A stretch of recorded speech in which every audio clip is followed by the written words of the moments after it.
Hello friends, my name is Ritesh Agarwal and we are back with another edition of the Hindu Analysis. Friends, आज का edition काफ़ी important होने वाला है because we are covering the news for the Sunday edition as well as today the Monday edition. ठीक है, उसके अलावा because of the events and their background आज का issue बहुत important होने वाला है, थोड़ा सा वीडियो भी लेंथी हो सकता है. ठीक है, so I suggest you guys be very attentive. ठीक है, काफ़ी इंपॉर्टेंट इंफॉर्मेशन आज हम डिस्कस करने जा रहे हैं. ठीक है, let's look at the stories. सबसे पहले बात करेंगे केरला में निपाह वायरस की और इसका पूरा बैकग्राउंड समझेंगे. Then will talk about a news from Ladakh. Only locals to get resident certificate in Ladakh. States told to identify fake vaccines. Revise nursing councils clause for the disabled. Then a peace deal, ये कल के newspaper का front page था, Sunday. Peace deal ink to end Karbi unrest. And again this was from yesterday's newspaper. Punjab finds gainful users of paddy stubble.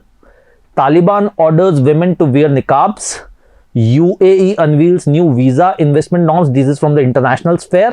Then from sports, Tokyo bids a colorful farewell. And then a very interesting article in yesterday's newspaper, App Store Challenge. ठीक है, जो Google और alphabet से related थोड़ी बहुत बात हम करेंगे, गूगल और एप्पल से रिलेटेड. ठीक है, तो will look at all these stories. Let's look at them one by one. देखो, so this is the front page article today. 12-year-old dies as Nipah reappears in Kozhikode. तो ठीक है, अभी तक हम लोग कोविड से पूरी तरह से उभरे भी नहीं है. केरला में बहुत सारे केसेस आ रहे हैं. इंडिया के 60% केसेस केरला में ही आ रहे हैं. और अब एक नई मुसीबत ने केरला पे हमला बोल दिया है. What is this? This is Nipah virus. So after a gap of over 3 years, last time 2018 में निपाह वायरस के केसेस केरला में आए थे. फिर 2009 में अर्नाकुलम डिस्ट्रिक्ट में एक केस आया था. तो लार्जली 2018 में ये तो बड़ा थ्रेट जो था निपाह वायरस का वो केरला में था. और 3 साल बाद इसने वापसी की है. Zoonotic Nipah virus infection was reported in Kozhikode with the death of a 12-year-old boy. ठीक है, तो न्यूज़ इतना ही है, मगर आपको इसके बारे में सोचना पड़ेगा कि निपाह वायरस क्या है, क्या इसका हिस्ट्री रहा है, क्या इसका बैकग्राउंड रहा है, कैसे फैलता है, all that information. So we bring it to you. देखो, तो first outbreak of Nipah virus was reported from Malaysia and Singapore. तो सबसे पहले निपाह वायरस को देखा गया था मलेशिया में और सिंगापुर में. 98 और 99 में पहली बार ये वायरस सरफेस हुआ था. ठीक है, तो इसे निपाह वायरस क्यों कहते हैं? क्योंकि सबसे पहले जो केस, पहला जो इसका केस था वो मलेशिया में निपाह नाम की एक जगह, एक विलेज है, वहां से ओरिजिनेट हुआ था. वहां से इसका नाम पड़ा निपाह वायरस. ठीक है, इंडिया में सबसे पहले वेस्ट बंगाल में देखा गया. वेस्ट बंगाल में 2001-2007 में निपाह के केसेस आए और फिर केरला में 2018 में देखा गया. ठीक है, निपाह वायरस की क्या खास बात है? कोविड की तरह ये बहुत तेजी से फैलता नहीं है. ठीक है, कोरोना वायरस में क्या हो रहा है कि स्प्रेड बहुत तेजी से हो रहा है बट मोर्टेलिटी कम है. ठीक है, बहुत ज़्यादा लोग, अगर आप परसेंटेज टर्म्स में देखेंगे तो बहुत बड़ी मोर्टेलिटी नहीं है. निपाह के केस में क्या हो रहा है, स्प्रेड जो है वो काफ़ी स्लो है बट मोर्टेलिटी काफ़ी ज़्यादा है. ठीक है, यानी अगर आपको निपाह वायरस से अटैक हो गया तो काफ़ी अच्छे चांसेस हैं कि आप शायद ना बच पाएँ. ठीक है, एज कंपेयर टू कोविड. अच्छा, इट्स अ जूनोटिक वायरस. देखो, आपने शुरू में भी देखा होगा जूनोटिक निपाह वायरस. जूनोटिक का मतलब क्या है? ये एनिमल टू ह्यूमन ट्रांसमिशन होता है. ठीक है, जूनोटिक का मतलब क्या होता है कि जो ट्रांसमिशन होता है कैसे फैलता है? From animal to human. और इसका ओरिजिन भी बैट के थ्रू है. ठीक है, ओरिजिन कहा जाता है फ्रूट बैट से, जिसे फ्लाइंग फॉक्स भी कहा जाता है. तो फ्रूट बैट जो होता है उससे ये पहले एनिमल्स तक जाता है. कॉमन एनिमल कोई भी हो सकता है, पिग, डॉग, कैट. ठीक है, और फिर उस एनिमल के थ्रू इंसान के पास आता है, या तो कंजम्पशन के थ्रू. ठीक है, या फिर उसके सलाइवा या यूरिन अगर आपके किसी भी खाने के सब्सटेंस पे लग गया तो फिर उसके थ्रू ह्यूमंस में ट्रांसमिशन हो सकता है. ह्यूमन टू ह्यूमन ट्रांसमिशन भी पॉसिबल है. ठीक है, लेकिन लार्जली एनिमल टू ह्यूमन देखा गया है, इसीलिए इसे जूनोटिक कहा जाता है. ठीक है, humans get infected mainly through direct contact with these animals और through consumption of food contaminated by saliva और urine of these infected animals. तो ऐसे निपाह वायरस फैलता है. ठीक है, तो ये एक बड़ा अपडेट निपाह वायरस के बारे में. ठीक है, हमें बैकग्राउंड इंफॉर्मेशन देखनी है. देखिए, जो भी कोई न्यूज़ आती है, जब भी कोई अपडेट हमारे सामने आता है तो हमें अपने आप से पूछना है कि किस तरह के क्वेश्चंस आ सकते हैं. We have to keep looking for the questions which can confront us and look at any issue at a 360 degree angle. Okay, only locals in Ladakh to get resident certificate. Again, this is a very important article, ठीक है, right from the Union Territory of Ladakh, ठीक है. तो as you know that on the basis of Jammu and Kashmir Reorganization Act 2019, the state of Jammu and Kashmir has been divided into 2 union territories, Jammu and Kashmir and Ladakh, ठीक है. तो अभी लद्दाख में क्या हुआ है कि लद्दाख में एक ऑर्डर पास हुआ है, ठीक है. According to that only locals in Ladakh will get a resident certificate, people from outside will not get a resident certificate, ठीक है. अब this is contrary to what is happening in Jammu and Kashmir, क्योंकि Jammu and Kashmir में भी जो नए domicile laws आए हैं उसमें बाहर के लोग जो भी लैंड के लिए, एम्प्लॉयमेंट के लिए, जॉब्स के लिए वहां पर आ रहे हैं उनको भी रेजिडेंट सर्टिफिकेट देने का प्रोविजन रखा गया है, बट लद्दाख में ऐसा नहीं किया गया है. तो according to Ladakh resident certificate order 2021, Ladakh administration has decided to issue resident certificate only to PRC holders of the region, ठीक है. तो ये कौन इशू करेगा? तहसीलदार इशू करेंगे, ठीक है. और बेसिकली जॉब्स के लिए ये ऑर्डिनेंस आया कि जॉब्स के लिए आपको रेजिडेंट सर्टिफिकेट मिलना जरूरी है. तो रेजिडेंट सर्टिफिकेट किनको मिलेगा? जो ऑलरेडी लद्दाख में रेजिडेंट्स हैं, ठीक है. Administration also enhance the upper age limit, ठीक है. अपर एज लिमिट भी रिलैक्स किए, बट इस पर क्वेश्चन नहीं आएगा आपका, मगर ये जो रेजिडेंट सर्टिफिकेट वाला पॉइंट है वो इंपॉर्टेंट है, ठीक है. अभी रिसेंटली जम्मू कश्मीर वाली गाइडलाइंस आई थी, उसमें क्या था? According to Jammu and Kashmir grant of domicile certificate rules 2020 issued on May 18, 2020, different categories of non locals including non local government employees can register for domicile certificates in Jammu and Kashmir. यानी जम्मू एंड कश्मीर में allow कर रहे थे non locals को भी domicile certificates, but Ladakh में ऐसा नहीं किया जा रहा है. तो ये एक इंपॉर्टेंट अपडेट आज के न्यूज़पेपर में था. अच्छा देखो, एक और घबराने वाली, डराने वाली न्यूज़ आज के न्यूज़पेपर में, states told to identify fake vaccines, ठीक है. तो बेसिकली हुआ क्या है कि WHO को कुछ फेक वैक्सीन सैंपल्स मिले साउथ ईस्ट एशिया और अफ्रीका में. World Health Organization has found certain fake vaccine samples in South East Asia and Africa of Covishield, ठीक है. कोविशील्ड वैक्सीन के कुछ सैंपल्स इनको मिले जिनको उन्होंने सीरम इंस्टीट्यूट ऑफ इंडिया के पास भेजा, and their lab has confirmed that the samples are fake. तो उसको देखते हुए फिर इंडियन गवर्नमेंट ने भी गाइडलाइन जारी की. Centre has provide the details they have written to all states and union territories to identify counterfeit और falsified Covishield vaccine in India. और सिर्फ कोविशील्ड नहीं, उन्होंने फिर कोविशील्ड, कोवैक्सिन और स्पुतनिक तीनों को आइडेंटिफाई करने के लिए गाइडलाइंस जारी की है कि आप कैसे आइडेंटिफाई कर सकते हैं कि जो वैक्सीन है वो ऑथेंटिक है या काउंटरफीट वैक्सीन है, ठीक है.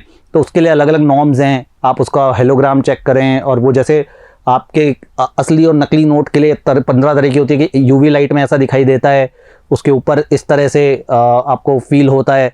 तो इस तरह के अलग अलग नॉर्म्स हैं इन वैक्सीन्स के लेबल्स को लेकर के भी, तो वो सारे जारी किए गए.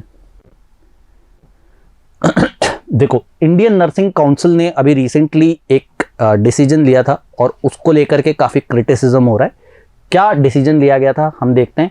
तो उनके नोटिफिकेशन में उन्होंने कहा था कि जो 5% रिजर्वेशन है जो पर्सन विद डिसेबिलिटीज़ को मिलता है, यानी विकलांग कोटा में, ठीक है, डिसेबिलिटी कोटा में जो 5% रिजर्वेशन दिया जाता है वो सिर्फ उन डिसेबल्ड लोगों को मिलेगा. पहली बात तो जिनकी लोअर बॉडी से वो लोग डिसेबल्ड है, लोअर लिम्स में डिसेबिलिटी है, ठीक है. दूसरी बात, डिसेबिलिटी परसेंटेज 40 to 50% से ज़्यादा नहीं होना चाहिए, तभी आपको PWD कोटा में, पर्सन विद डिसेबिलिटी कोटा में जॉब मिलेगा. ऐसा इंडियन नर्सिंग काउंसिल ने नोटिफिकेशन जारी किया था, ठीक है. और उसको लेकर के काफी क्रिटिसिज्म उनका हो रहा है. क्यों? क्योंकि ऑलरेडी गवर्नमेंट ने, सुप्रीम कोर्ट ने काफी ऐसे जजमेंट्स और ऑर्डर्स पास किए हैं जिसके अगेंस्ट ये नोटिफिकेशन जाता है. फॉर एग्जांपल, हेल्थ मिनिस्ट्री ने MBBS कोर्स के लिए 50 to 70% डिसेबिलिटी परसेंटेज भी अलाउ की हुई है. तो जब MBBS के लिए 50 to 70% डिसेबिलिटी अलाउ है, तो नर्सिंग में 40 to 50% का रेस्ट्रिक्शन क्यों, ठीक है. उसके अलावा सुप्रीम कोर्ट ने भी डिसेबिलिटी परसेंटेज को 40 to 70% एस्टैब्लिश करने का प्रस्ताव पास किया हुआ था 2009 में. उसके अलावा पार्लियामेंट ने डिसेबिलिटी लॉ में, जो नया डिसेबिलिटी लॉ पास हुआ था, उसमें 21 डिसेबिलिटीज ऐड की थी, ठीक है. और ये जो लॉ है, ये जो नोटिफिकेशन है, ये काफ़ी सारी डिसेबिलिटीज जो कि पहले से आइडेंटिफाइड है, ऑलरेडी डिसेबिलिटी लॉ में आइडेंटिफाइड है, उनको मान्यता नहीं दे रहा है, उनको रिकॉग्नाइज नहीं कर रहा है. For example, disabilities like dyslexia, low vision, dwarfism, hearing impairment, thalassemia, hemophilia, sickle and cell disease, acid attack survivors, इनमें से जिन चीज़ों को आइडेंटिफाई नहीं किया जा रहा है, and that is why this provision is being disputed and criticized heavily by the medical fraternity, and they want this notification to be repealed. Okay, let's look at the next update. Peace deal inked to end Karbi unrest. ये कल के newspaper के front page पे एक important article था. देखो, करबी Anglong reason Assam में एक कंटेंशियस रीजन, एक ट्राइबल रीजन है, जहाँ पर अभी एक पैक्ट साइन हुआ है, ठीक है, with the government of Assam, central government and 5 insurgent groups. ठीक है, 5 insurgent groups जो असम में जो प्रोटेस्ट कर रहे थे, उन लोगों ने अपने हथियार डाल दिए हैं, and government has provided them basically an agreement जिस पर वो लोग एग्री हो गए हैं, and this ends the violence in Karbi Anglong region. So this becomes very important. ठीक है, अब क्या गवर्नमेंट ने इस एग्रीमेंट में प्रपोज किया है, क्या गवर्नमेंट ने ऑफर किया है, वो देखते हैं. Center will make available a special development package of 1000 crores over the next 5 years for the development of Karbi areas. तो गवर्नमेंट ने कहा हम 1000 करोड़ का पैकेज अलग से क्लेम करेंगे, जिसमें 5 साल में हम कार्बी एरियाज का डेवलपमेंट करेंगे. ठीक है, Karbi are tribal areas, Karbi Anglong region जो है वो ट्राइबल एरिया है वहां पर असम में. ठीक है, This would ensure greater devolution of autonomy to the Karbi Anglong Autonomous Council. देखो, कार्बी अंगलोंग ऑटोनॉमस काउंसिल क्या है ये मैं आपको बताऊंगा. अभी इतना समझो कि the government wants to give more freedom to Karbi Anglong Autonomous Council. The government will also work towards protection of identity, language and culture of the Karbi people, the tribal people, and focus development of the council area. ठीक है, तो government ने क्या कहा है कि we will work towards protecting the language, culture and identity of Karbi people. We will work towards the development of people in this area, and we will also provide freedom to the Karbi Anglong autonomous council. ठीक है, इसके अलावा state government ने भी कुछ announcements किए हैं. Assam government has said that it will set up a Karbi welfare council for people, Karbi people living outside the Karbi Anglong promotive council. ठीक है, तो उन्होंने कहा जो KAAC एरिया से बाहर कार्बी पीपल रहे उनके वेलफेयर के लिए भी हम एक कार्बी वेलफेयर काउंसिल सेटअप करेंगे, and we will also try to basically accept the proposal of recognising Karbi as the official language of KAAC. ठीक है, अभी वहां पर क्या है official language, English, Hindi and Assamese. Now they have said that in that particular area of KAAC, Karbi Anglong autonomous council, we will also try to recognise Karbi as the official language, and hill tribes would be entitled to reservation. So these tribal people will also get the reservation benefits. ठीक है, तो all these things were offered by the government, and after that these people have laid their arms and have decided to join the mainstream life. Now let me tell you about Karbi Anglong Autonomous Council है क्या. देखो, 6th schedule of our constitution provides for establishment of these kind of councils. ठीक है, तो Karbi Anglong autonomous council is an autonomous district council in the state of Assam. ठीक है, for development and protection of tribals living in that area. ठीक है, तो basically जहां tribal population ज़्यादा है, जहां पर नेटिव पॉपुलेशन थोड़ी सी ज़्यादा सेंसिटिव है, वहां पर इस तरह की काउंसिल्स बनाने का प्रोविजन 6th शेड्यूल देता है. इसके headquarters are in Diphu, Karbi Anglong district. तो देखो अगेन, जब आपने न्यूज़ देखी कार्बी अंगलोंग में ये पैक्ट हुआ है, तो फिर आप देखें कि कार्बी अंगलोंग कहाँ पड़ता है, कहाँ उसकी ज्योग्राफी है. Karbi Anglong administrative council, autonomous council के बारे में बात हो रही है, तो कार्बी अंगलोंग ऑटोनॉमस काउंसिल का बैकग्राउंड क्या है. ठीक है, the council is constituted under the 6th schedule of the constitution of India. 6th schedule क्या कहता है? 6th schedule allows for the formation of autonomous administrative divisions which have given autonomy within their respective states. Now these basically these councils can frame laws in certain areas. कुछ areas में ये लोग law बना सकते हैं, उनको enforce कर सकते हैं. ठीक है, most of these councils are based in north east. Hindustan में ज़्यादातर इस तरह की काउंसिल्स जो हैं वो आपको नॉर्थ ईस्ट स्टेट्स में दिखेंगी, वेस्ट बंगाल, असम, ठीक है, मेघालय, मिजोरम एंड ऑल. ठीक है, लेकिन 2 काउंसिल्स ऐसे लद्दाख में भी हैं.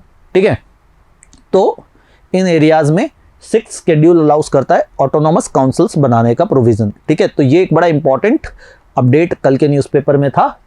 अब आज आगे देखते हैं. देखो एक और ये इंटरेस्टिंग आर्टिकल कल के न्यूज़पेपर में था. Punjab breeds innovation finds gainful uses for paddy stubble.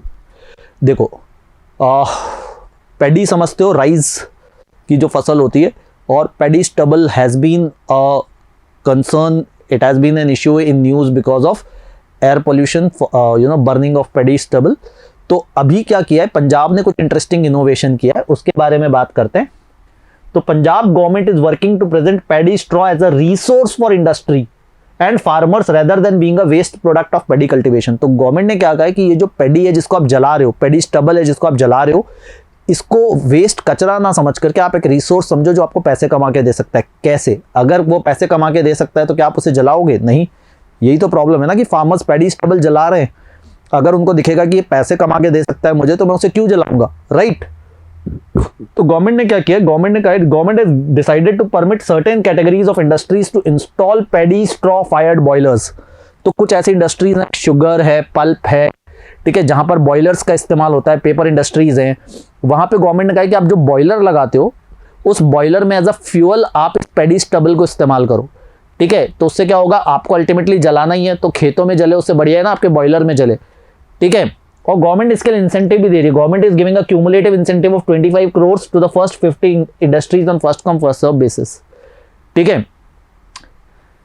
इसके अलावा गवर्नमेंट ने कुछ और फैसिलिटीज दी हैं, जैसे आप अगर पैडी स्ट्रॉ, आप एक इंडस्ट्री हो और एज अ फ्यूअल आप पैडी स्ट्रॉ को स्टोर करना चाहते हो, तो उसके लिए panchayat land is available. Availability of panchayat land for storage of paddy straw is also proposed by the Punjab government. So Punjab government is really serious about curbing this paddy stubble burning, क्योंकि आप लोगों ने देखा होगा पिछले कुछ सालों में दिल्ली को भी जब भी एयर पोल्यूशन की बात होती है तो केजरीवाल साहब कहते हैं कि हमारे जो नेबरिंग स्टेट्स हैं, पंजाब, हरियाणा वगैरह, वहाँ पे काफ़ी ज़्यादा स्टबल बर्निंग होता है, जिसकी वजह से दिल्ली में पोल्यूशन होता है। And I mean of course there are a host of factors contributing to the pollution, air pollution in Delhi, but paddy stubble burning is one of them for sure, ठीक है। तो बेसिकली इस plan को सुनने में तो बहुत अच्छा लगता है कि अच्छा इंडस्ट्रीज उसको एज अ रिसोर्स यूज कर लेगी, industry as a raw material उसको एज अ बॉयलर का फ्यूल यूज कर लेगी, बट उसमें कुछ प्रॉब्लम्स भी हैं। जैसे paddy straw contains a lot of mud and cleaning it is not an easy process. तो ऐसा नहीं कि डायरेक्टली उसको आप एज अ फ्यूल यूज कर लोगे, पहले आपको क्लीन करना पड़ेगा, और क्लीन करना इतना आसान काम नहीं है। दूसरी बात, पैडी स्ट्रॉ में एक चीज होती है सिलिका। सिलिका जो है फिर एक कंडीशन पोज करता है कि जो आपका बॉयलर है वो क्रोम बेस्ड होना चाहिए, अदरवाइज वो प्रॉपरली एज अ फ्यूल काम नहीं कर पाएगा and it will make the process expensive, क्योंकि फिर आपको उसकी क्रोमिंग करवानी पड़ेगी बॉयलर की, ठीक है। उसके अलावा आपको फार्मर को एक अच्छा प्राइस देना पड़ेगा। अगर फार्मर को प्राइस ज़्यादा अच्छा नहीं लगा, उसने कहा कि यार इतने इसको बेचने जाऊंगा उसमें मुझे कोई बहुत ज़्यादा फायदा नहीं है, तो फिर वो उसे जलाएगा ही, राइट। तो फार्मर के लिए भी एक इंसेंटिव होना चाहिए कि इंडस्ट्री को सप्लाई करे तो एक ल्यूक्रेटिव प्राइस उसे मिले, only then the farmer will think about it of selling it the paddy stubble to the industries. अच्छा, अब थोड़ा बैकग्राउंड समझते हैं। देखो इस पूरी कहानी का, paddy crop which is harvested with combined harvester machines leaves behind a stubble in the farm. जो हम पैडी स्टबल के बारे में बात करें वो होता क्या है कि जब आप चावल की हार्वेस्टिंग करते हैं, ठीक है, जब फसल पक के तैयार हो जाती है and when you harvest that crop, तो पीछे वो पैडी स्टबल छूट जाता है, ठीक है। तो अब क्योंकि फार्मर को अगली फसल रेडी करनी है, तो फार्मर क्या करता है कि अब मुझे स्टबल हटाना है अगली फसल के लिए, वापस से मुझे अपनी ज़मीन को तैयार करना है, तो उसके पास एक बहुत इफेक्टिव और चीप तरीका होता है कि मैं इसमें आग लगा दूं, अपने आप ये जल करके ठीक हो जाएगा और मेरी तरफ से मेरी ज़मीन अगली खेती के लिए रेडी हो जाएगी। और प्रॉब्लम क्या है कि राइस और वीट की फसल के बीच में सिर्फ 3 हफ्तों का वक्त होता है। The short time window between paddy harvesting and sowing the wheat crop just about 3 weeks is one of the primary reasons for stubble burning। अब 3 हफ्ते का टाइम है, 3 हफ्ते के अंदर आपको वो ज़मीन तैयार चाहिए, तो आपके पास क्या तरीका है, आप उसको बैठ के एक्सट्रैक्ट करोगे, कहीं ट्रांसपोर्ट करोगे, उतना टाइम होता नहीं है, तो फार्मर जो है वो उसे आग लगा देता है। तो there is a law in place, ऐसा नहीं है कि लॉ नहीं है, there is air prevention and control of pollution act 1981 which bans stubble burning, but again law है बट फॉलो नहीं हो पा रहा है, and that is why farmers are resorting to it in the background of lack of alternatives. So the government is providing them an alternative now.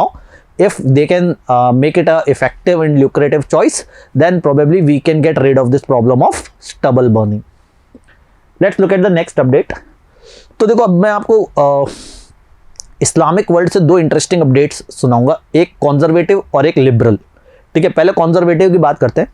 Taliban government ने women's education की field में कुछ नई गाइडलाइंस निकाली है। वो गाइडलाइंस मैं आपको बता देता हूँ। जो ऑर्डर पास हुआ है उसमें क्या कहा है उन्होंने, women attending private Afghan university must wear an अबाया और निकाब covering most of the face. तो पहले तो उन्होंने कहा है कि women have to cover their face, ठीक है। दूसरा उन्होंने कहा है classes must be segregated by sex, मतलब मेल स्टूडेंट्स की क्लास अलग होनी चाहिए, फीमेल स्टूडेंट्स की क्लास अलग होनी चाहिए। और अगर ऐसी कोई कंडीशन है कि आपके पास क्लासरूम्स नहीं है और आपको एक जगह बिठाना पड़ रहा है, तो बीच में पर्दा तो होना ही चाहिए, ठीक है। They should be divided by a curtain. फिर female student should only be taught by other women, तो फीमेल स्टूडेंट्स के लिए फीमेल फैकल्टी होनी चाहिए, ठीक है। You can not have a male teacher teaching a female student. और अगर फैकल्टीज का कंस्ट्रेंट है तो फिर मेल टीचर होना चाहिए ओल्ड और he should have a good record, इस तरह की कंडीशंस हैं। फिर man and women should use separate entrance and exit, so man should use separate entry separate exit, women should enter from a separate gate separate exit. ऐसा नहीं कि दोनों एक ही गेट से आ रहे हैं, एक ही गेट से जा रहे हैं, ऐसा कैसे हो सकता है, ठीक है। Degree applies to private colleges and university, जितने प्राइवेट कॉलेजेस हैं ऑब्वियसली जो इंस्टीट्यूशनल कॉलेजेस हैं उनमें तो होगा ही, plus private colleges and universities में ये नई गाइडलाइंस तालिबान ने जारी कर दी है, ठीक है। This speaks volumes about what the regime would be like, okay.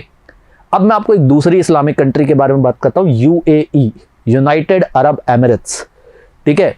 इन्होंने नए वीज़ा और इन्वेस्टमेंट नॉर्म्स जारी किए हैं। मैं आपको एक बड़ी इंटरेस्टिंग बात बताता हूँ यूएई के बारे में। It is celebrating it's 50th anniversary, ठीक है। और unlike it's other counter parts like Saudi Arabia and various other countries, UAE is inviting foreign nationals. UAE कहता है मुझे एक बहुत बड़ी इकोनॉमी बनना है और उसके लिए टैलेंट कहीं से भी आए, चाहे मेरे अंदर से आए चाहे बाहर से आए, मुझे मतलब नहीं है। I will invite the best in the world and I will make a best country. तो united states arab emirates announce a major plan to stimulate its economy, ठीक है। Government promise to port $13.6 billion in the next year and $150 billion by 2030। तो it is going to invest a huge amount into infrastructure and industries, ऐसा उन्होंने announce किया है। दूसरी बात, दो नई वीजा कैटेगरीज उन्होंने निकाली है, एक फ्रीलांसर्स के लिए, दूसरा एंटरप्रेन्योर्स और स्किल्ड वर्कर्स के लिए।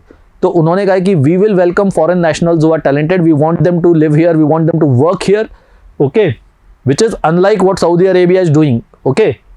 The new green visa for skilled workers will have more flexibility. It will allow their spouses, it will allow their family members to live there, ठीक है। It will give more time if your job is terminated to find a new job.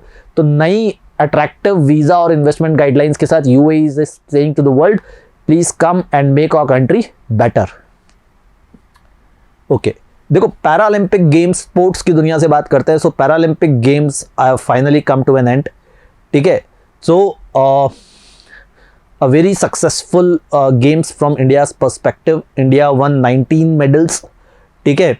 तो Paralympic games की closing ceremony से कुछ important facts देखते हैं। Tokyo bid a colourful farewell, okay. तो Paralympic games were organised in Tokyo, Japan. The International Paralympic Committee chief Andrew Parsons declared the games close. So who was the chief of International Paralympics Committee? Andrew Parsons. China finished on top with 207 medals. So which country won the maximum number of medals in Paralympics? China, 207 medals, 96 gold medals. Amazing. Then the next Paralympic games will be held in Paris. ठीक है, जो नए next 2024 Paralympic games हैं they will held in Paris, France, ठीक है। तो ये कुछ अपडेट्स हमने देखे। अब इंडिया के मेडल विनर्स पे एक नजर डाल लेते हैं। ये गोल्ड मेडल विनर्स की लिस्ट है।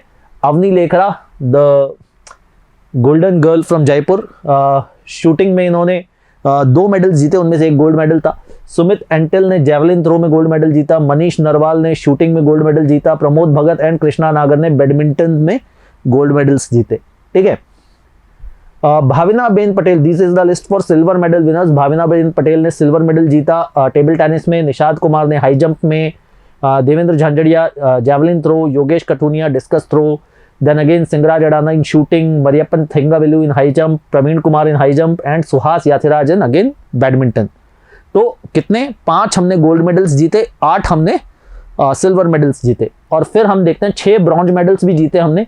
Singhraj Adhana in shooting, Avani Lekhara again 1 gold medal in shooting and then 1 bronze medal in shooting. Sundar Singh Gurjar in javelin throw. Harvinder Singh in archery. Sharad Kumar in high jump and Manoj Sarkar in badminton. अब देखो एक इंटरेस्टिंग बात, अगर आप इसका थोड़ा सा एनालिसिस लिस्ट को गौर से देखोगे तो आपको क्या पता चलेगा।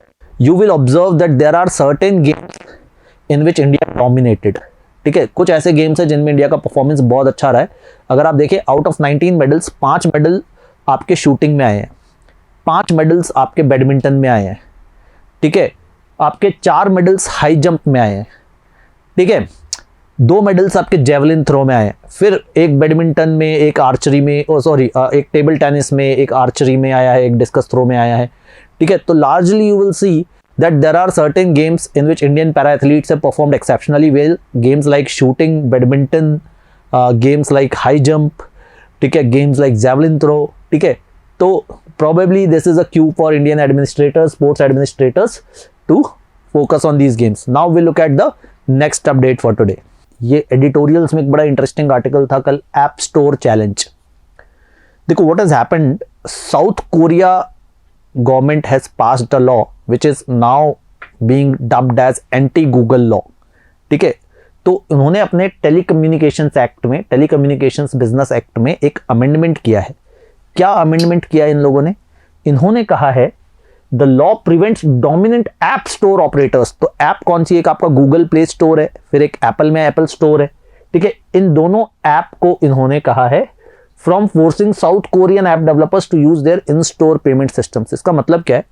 अगर आपकी एक ऐप है, ठीक है, अब उस ऐप को जनरली आप ऐप स्टोर पे, प्ले स्टोर पे रजिस्टर करवाओगे या ऐप आपके एप्पल स्टोर पर वो ऐप होस्ट होगी, ठीक है। दुनिया में ये बड़े प्लेटफॉर्म्स हैं जहाँ से लोग ऐप डाउनलोड करते हैं।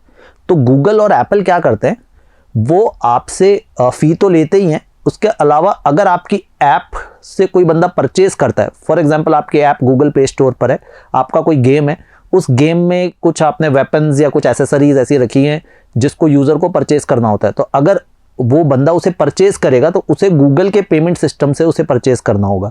सिमिलरली एप्पल में वो करेगा तो उसे एप्पल के पेमेंट सिस्टम से उसे परचेज करना होगा। और इस पूरे प्रोसेस में गूगल और एप्पल आपसे यानी ऐप ओनर से 30% तक का कमीशन चार्ज करती हैं, ठीक है। तो साउथ कोरिया ने क्या कहा है, South Korea prevents Google and Apple from forcing these developers to use their in store payment systems. South Korea ने कहा हमारे देश की एप्स जो है वो आपका पेमेंट सिस्टम यूज नहीं करेंगी, they will not give you any commission, ठीक है। They are giving you a fee to host there your apps on your platform, but they will not give you any commission on their purchases, ठीक है। This effectively prevents Apple and Google from charging commissions. Law also empowers the South Korean governments to intervene in payment disputes. यानी south Korean government ने कहा है कि अगर आपने हमारी ऐप को होस्ट करने से मना किया या उसे डिलीट किया आपके स्टोर पे से, तो south Korean government can intervene, ठीक है, एंड कैन ले पेनल्टीज ऑन यू, ठीक है।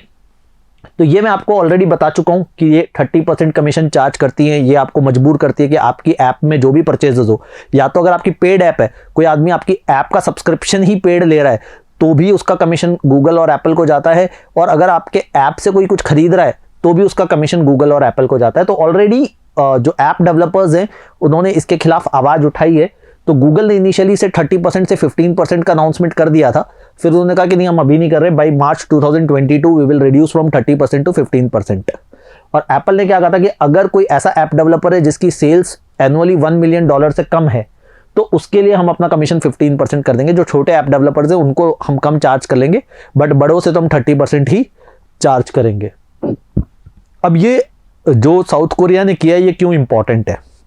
ये इसलिए इंपॉर्टेंट है क्योंकि इस तरह का पहला लॉ है, और कल को दूसरे देश जो ऑलरेडी इस पर बातचीत शुरू हो चुकी है तो they can follow the same template, ठीक है। फॉर एग्जांपल यहाँ पर कुछ एग्जांपल दिए कि European union already has a draft digital markets act in the pipeline, so European union is also coming up with a similar law, ठीक है। In the US they have already introduced a similar bill which force Apple and Google to allow app makers to deploy different payment systems। यानी USA में भी इस तरह का law चल रहा है, यूरोपियन यूनियन भी इस तरह का लॉ लेकर आ रहा है, इवन इंडिया में competition commission of India is looking at a case on Apple, ठीक है। तो they are already in legal tussles at various countries and South Korean law can become a template for other countries to follow. Both companies point to cost of maintaining the app store environment to justify the commission. तो Google और Apple क्या कहते हैं भाई हमारे को भी तो ये प्लेटफॉर्म मेंटेन करना है, ठीक है। आज जिस प्लेटफॉर्म पे आपकी ऐप्स होस्ट कर रही है उस प्लेटफॉर्म को मेंटेन करने में, उस प्लेटफॉर्म को डेवलप करने में हमारी भी तो कुछ कॉस्ट लगी है, and that is why we are charging this commission. तो Apple said opening up the payment system will expose users to fraud and security breaches. Apple कहता है कि ठीक है, कल को एप्पल पे कोई ऐप है, उस ऐप पे कोई बंदा परचेज करने के लिए आता है और वो किसी दूसरे पेमेंट सिस्टम से खरीदने की कोशिश करता है, तो हो सकता है उसको फ्रॉड या सिक्योरिटी ब्रीचेस फेस करनी पड़े। अगर वो हमारे ही सिस्टम से करता है तो हम उसको 100% सिक्योरिटी प्रोवाइड करते हैं। गूगल कहता है charges are the major reason why it is able to keep its Android mobile phone operating system free. Apple कहता है कि हम ही आपको free of cost Android system देते हैं, हम आपको लोअर कॉस्ट ऑफ फोन्स देते हैं रनिंग ऑन इट। ये कैसे देते हैं? एक सीधी तरीके से तो देते हैं क्योंकि हम कमीशन चार्ज कर रहे हैं। कल को अगर हमारी कॉस्ट इतनी हो गई तो we will not be able to provide you a free operating system. Okay, so basically they are justifying the commission on the basis of their cost. So it's an interesting article, ये काफी interesting article है। Questions आपसे इसके mechanism के बारे में आ सकते हैं, एंटी गूगल लॉ के बारे में पूछा जा सकता है कि एंटी गूगल लॉ कौन सी कंट्री ने पास किया है, साउथ कोरिया ने पास किया है। इसका पूरा बैकग्राउंड अब आपको समझ में आ गया है, ठीक है। ऐसी कुछ और इंटरेस्टिंग स्टोरीज, कुछ और अपडेट्स के साथ मिलेंगे अब कल, ठीक है। अच्छा, मैंने पिछले एडिशन में आपसे कुछ क्वेश्चंस पूछे थे अबाउट जापान। हम देख रहे थे जापान के पीएम ने स्टेप डाउन किया, Yoshihide Suga has decided to step down. तो मैंने आपसे पूछा था कि उनसे पहले बड़े सक्सेसफुल जापानीज प्राइम मिनिस्टर थे, उनका क्या नाम था? तो आप में से काफी लोगों ने रिस्पॉन्ड किया है Shinzo Abe, which is correct. फिर जापान की करेंसी मैंने आपसे पूछी थी जापानीज येन, करेक्ट। फिर मैंने आपसे पूछा था जापान का नेशनल स्पोर्ट। अब देखो ना, मुझे बड़ा इंटरेस्टिंग क्वेश्चन लगता है क्योंकि कई बार जब मैं स्टूडेंट से ऑफलाइन क्लासेस में पूछता हूँ तो people associate Japan with some kind of martial arts. The national sport of Japan is sumo wrestling, ठीक है, sumo wrestling. So a lot of you have responded correctly, very good. अच्छा, अब आज हमने बात कर रहे थे हम गूगल और एप्पल के बारे में और उनके एंटी गूगल लॉ वगैरह के बारे में। तो मैं आपसे क्वेश्चन पूछता हूं कि आपको ये बताना है कि who is the founder of Google, who is the founder of Apple, ठीक है। तो गूगल और एप्पल के फाउंडर्स बताएं और उनके हेडक्वार्टर्स भी बता दें मुझे। गूगल के हेडक्वार्टर्स कहां पर हैं, एप्पल के हेडक्वार्टर्स कहां हैं, गूगल के फाउंडर कौन थे, एप्पल के फाउंडर कौन थे, ये जवाब अपने कमेंट सेक्शन में पोस्ट कर सकते हैं। I will see and I will respond to it tomorrow. Till then, take care and keep reading. Goodbye.